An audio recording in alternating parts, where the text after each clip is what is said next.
So this video is a training video to tour the preschool room, which is for our 3, 4, and 5-year-olds. When the parents come in, they will come into the sanctuary and come right to the check-in desk, which is for the kids' sign-in. This check-in desk is actually a sign-in for both the toddlers, which are the 2-year-olds, and the preschool, which is the 3, 4, and 5-year-olds. Now the toddlers will sign in at this check-in station. The parents will sign them in. They'll get a white wristband, and the parents will retain the ticket and walk down the hallway over there down to the toddler room, which is in a separate training video actually. The 3, 4, and 5-year-olds, again, the parents will sign them in on the 3, 4, and 5-year-old check-in. They will have an orange wristband on them. The parent will keep the ticket, and as they bring them in through the entrance, we do have a reminder up here, but not all the parents read it, but we do want to remind the parents to take their children to the restroom before coming into kids' class, because we know they have small bladders and they do have to go quite frequently. So whoever is greeting at the door, which there should always be an adult greeter, greeting both the parents and the children as they come into kids' class in the preschool room, they will enter in, and the first thing that they will see, the parents will notice that we do have video and audio, and it's a very colorful and happy room. I do have the volume turned down just a tad on the music so that you can hear my voice.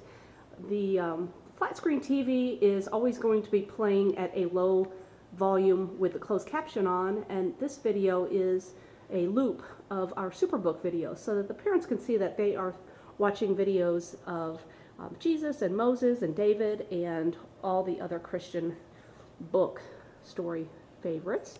So when they come in, the kids will normally they have a routine. They will come in and they will either sit down at one of the tables. We will always have crayons and coloring sheets set up for them so that they can sit down and color if they choose to do so. There's plenty of seats, plenty of chairs, and room to color at. If they choose to go down our slides, which in this room, this has an old McDonald's playland actually upstairs. We'll take a short tour up there, but you can see it's an old McDonald's playland with the tunnels and the different areas that they can slide through and climb. And then at this side of the room are the slides. There's actually 2 of them with 2 different entrances.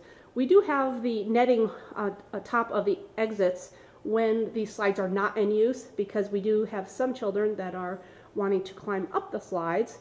So we do have just a small reminder too, that they should not be climbing inside the slides upwards. A, it's dangerous because if kids are coming down the slide, obviously there's going to be some collision. But B, we don't want them climbing inside the slides when class is in session. If they do want to participate with the slides, they will need to take their shoes off, and we have a little cubby bin over here where they can put their shoes. If they've come in with a jacket or a coat, they can hang them up here, because this is the back entrance, the back wall where both the entrance and the exit doors are. This exit door should be shut at all times. It should not be locked, but it should be shut at all times until we're ready to dismiss. So this room, if you take a kind of quick tour around, if you haven't noticed, it is decorated kind of to replicate the Garden of Eden. We had a woman paint this freehand, and she did an awesome job of decorating and painting this entire room.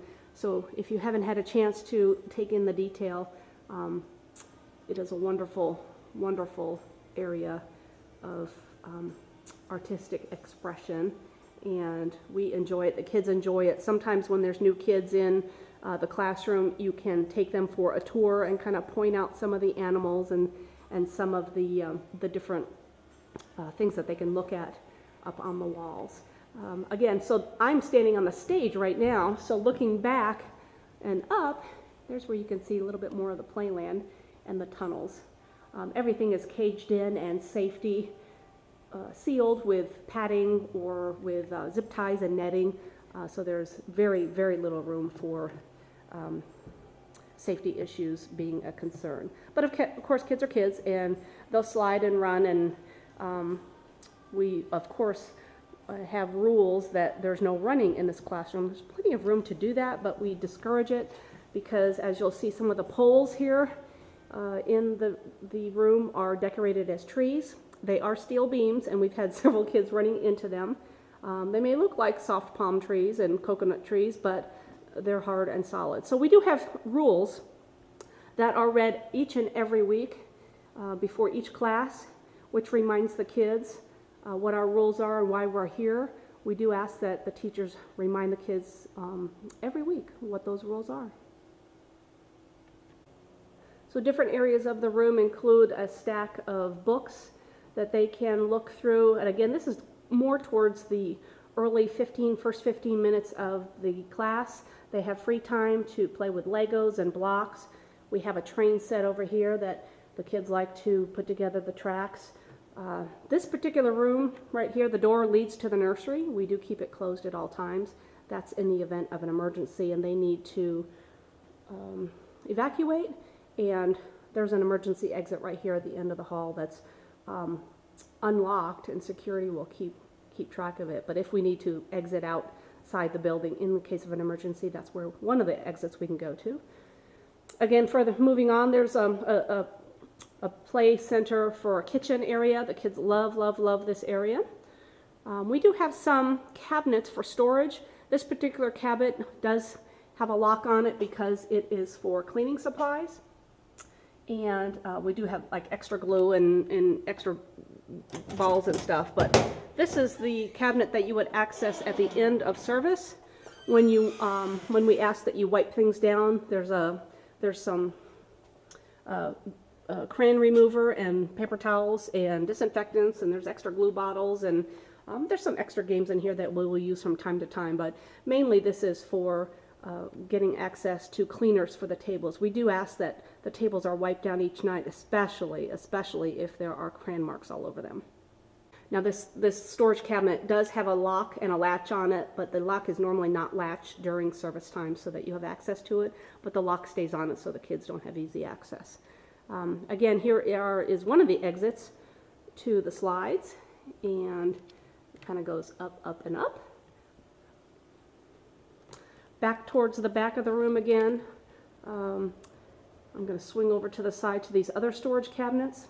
And most of these are just craft items. This is where I store the extra things like scissors and glue and craft sticks and miscellaneous craft supplies that we would need for a craft. I will have that all accessible to you and laid out on the table when it's time for that particular craft for the week. Normally these will stay locked and closed so the kids don't have access into them. And we do store extra things over on this side as well, including puppets and baskets and toys and games and things. Over here in the container 1 and 2, which is marked container 1, this is an important one that does not stay locked. It has a latch on it, but it will not lock because this has our first aid kit inside of it, which should be accessible at all times. On the second shelf here, we have there's a large first aid kit, and there are miscellaneous Band-Aids and cold compresses and things of the like, disposable gloves. Sometimes our first response team may need access to this as well. The first response team includes our security guards as well as several other members of our usher team. They do have a complete first aid kit in the sound booth. Also in the bottom shelf, the bottom section here, this is where all the crayons are. So at the beginning of the service, we will have crayons set out. At the end of second service, we ask that all the boxes of crayons that are set up on the tables be stacked up and stowed away back in this bottom cabinet number 2 up on the upper shelf. We do have several baskets full of just miscellaneous little toys and gifts that sometimes, if we know that it's a child's birthday, we will allow them to get a little prize. If we are doing an activity in class that will award prizes as well, we may use those as well. This area back here is just a storage area for the large metal chairs that we use during the week for extra connection groups. We do have the little gate there just as a deterrent because we do not want any children back there whatsoever. So again, with this, the TV, the flat screen TV, it must have the lighting switch, which is labeled disco ball. That must be on at all times in order for the TV to run.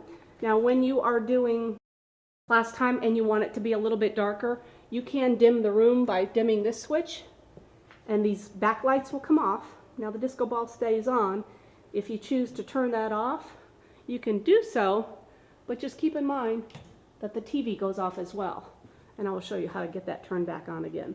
So there is definitely a time when you may want to have the lights down, but most often, if you are showing a video, we have two sets of lights. Another set of lights is back through this second exit door, which goes into the hallway. And on this light switch, the outer light are the lights that go upstairs and in the front of the room. And I'm going to turn them back on and then back off again.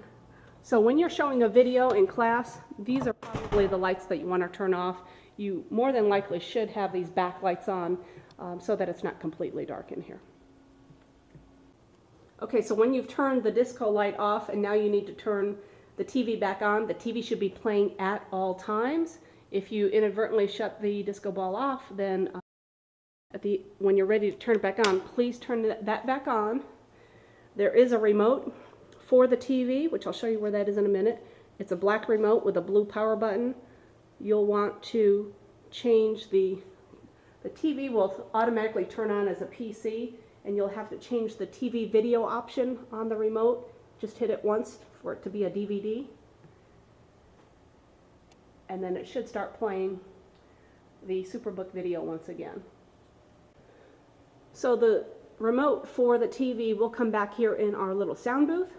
There is a separate training video available for how to use the sound booth and the computer and the lights.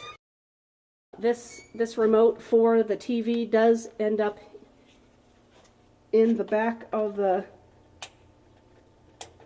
sound booth here in this plastic container in the top drawer. It should always stay here. We do store the other remotes for the system actually on the booth shelf here. But again, the training for this particular area is on a separate training video. The desk area is probably the most important part as a teacher for you to be aware of, because this is where everything is laid out for you on a Sunday morning or Sunday first service or second service. Please note that we do have a schedule for first service and second service, kind of a time layout of how the expectations of how the class should be run as far as greeting and coming to the carpet for the start of praise and worship, and then the start of the teaching curriculum. In the center will be the monthly, weekly actually, schedule for teachers and helpers. On the desk here, it'll be laid out what the lesson plan is for the day. You will have pens and markers and things of the like up here if needed. We do ask that all the teachers wear a name tag, so the name tags will be made available with a Sharpie marker. Off to the side here we have miscellaneous papers, construction paper for use with curriculum, and then there's some books here, reading material. Up on the shelves here we do have coloring sheets that will be the ones passed out on the tables before each of the first services, each of the services, at the beginning of each service. So let's take a quick march upstairs. Now this gate for the slide should always remain closed until you're ready to open it up for service. The lead teacher will have the combination and be able to open it when the children, and it's time for the children to go up. We do again want to have the gate open so that's not swinging back and forth. The children should be taking off their shoes and putting them in the cubbies off at the front of the room. So as we go up the stairs, hopefully this isn't too shaky of a video. We go up the stairs. Now the intent, part of the intent with our playground and slide up here is to kind of wear the kids out a little bit. Hopefully we can expend some of that energy that they have at the beginning of service so that they'll sit still and pay attention for a few minutes at least. This is just kind of a side view of the playground and the tubes and the climbing area. I am probably not going to be going down the slide because it'll make you dizzy. When they go through the tunnels, they'll go out the other side and there's a slide at the other end that they'll go down. They can crawl through here and have access to more tubes. There's the little playland area where they can climb up and play tic-tac-toe or what have you. So this is where some of the magic happens with the kids, at least. We do like to have a teenager or an adult sitting up here at this platform at all times, because there is a lot of activity with the kids being up here. So if possible, at this entrance or in this little area, if we could have an adult or a teenager sitting up here just to kind of help control the flow of the kids going up and down the stairs, making sure they're not running and pushing, etc. Just as a hint for when it is time for service to start and you want to try to get the kids to come downstairs, what I usually do is open the door here just a tad and grab the outside light switch and give it a 1, 2, 3 kind of thing. Come on, time to come down, everybody come down. And that way get everybody down the stairs, down the slides. Make sure we close the gate. When all the kids are down, and you can go ahead and latch it so that they don't go back up again. You don't have to lock it, just latch it. And then coming to the carpet is in this area, and this is the area where you will have all the children sit down. The teachers will sit around them, behind them, sit on the stage when you're talking to them so you can give them the rules. We can do prayer time. We do have a microphone here on the stage that is on, and we do like to have the children pray, so all the kids love to talk on the microphone. So if you have an opportunity to pray with the children, when you have the opportunity to pray with the children, if you give them a microphone, just be blessed by how they pray, because some of them are just amazing. The most childish prayers are the most wonderful. Again, this is the preschool room. At the end of service, we do want to make sure that at the end of first service at least, we want to make sure that all the chairs are pushed in, and go ahead and set out a fresh set of coloring sheets as well as the crayons. It should look exactly like it did when you first came in for first service. When service is over, you do want to have one of the adults at this door greeting the parents and asking them the name of the child that they are coming for, and then just kind of turn around and give a shout and say, Cooper, come on, time to go home, come on, let's go. And then when Cooper comes up, let his parent come in, and they will exit out of this door, and there should be another adult over here, and they will check the parent's ticket and compare it to the child's wristband number, make sure it's a match. The child will get a sucker from one of the buckets of lollipops, and then they can exit out this door. We do want to make sure the children grab any of the artwork that they've created. We want to make sure that they have their shoes and their coat that they brought in. For those who didn't know it, this green bucket up here at the top of this cabinet is where we keep the lollipops. So again, at all times we want to be praising and encouraging these children as they're here to learn. Yes, there's quite amount of playtime built in with the slides and the blocks and things, crayons like that, but ultimately they're here to learn about Jesus, and we want to teach them what we know. We have curriculum lessons that's all spelled out for you. You don't have to memorize things. You just have to just show the love of Christ to these kids and let them know that we're here to teach them what we know. And a lot of times the example that we show them is the best thing that they can learn. At all times we want to be praising and encouraging these children. Just walk up to them and say hello. Grab their wristband and take a look at it and call them by name. Kids love to be called by name, especially by an adult, especially when it's not their parent. So we want to make sure that all the children feel welcome. So do your best to welcome them and love on them and encourage them. If you see a child not playing with anybody else, go up and talk to them and maybe introduce them to some of the other kids and have them play together. We appreciate you as a volunteer serving here in our children's church, especially in this preschool room. Yes, it does get to be a room full of rambunctious little 3, 4, and 5-year-olds, but we know that they are sponges. They love to learn. They're just starting to learn how to learn, so to speak. Many of them are in preschool. Some of them are not. So whatever we can do to set the atmosphere for learning in a godly way, especially because we're teaching them about Jesus. So again, I appreciate each and every one of you, and our rules say it best when it comes to the TBC kids, that we are here to learn who Jesus is, to learn how much God loves us, to learn how to pray and talk to God, and especially to treat others with respect and to be nice. So this is something that we want to show all the children how to do and what it looks like from one another. Thank you, and if you have any questions, you can email me at debbie@theblendedchurch.com or give me a call at the office at 290-1015. Any questions, comments, or suggestions, they're all welcome.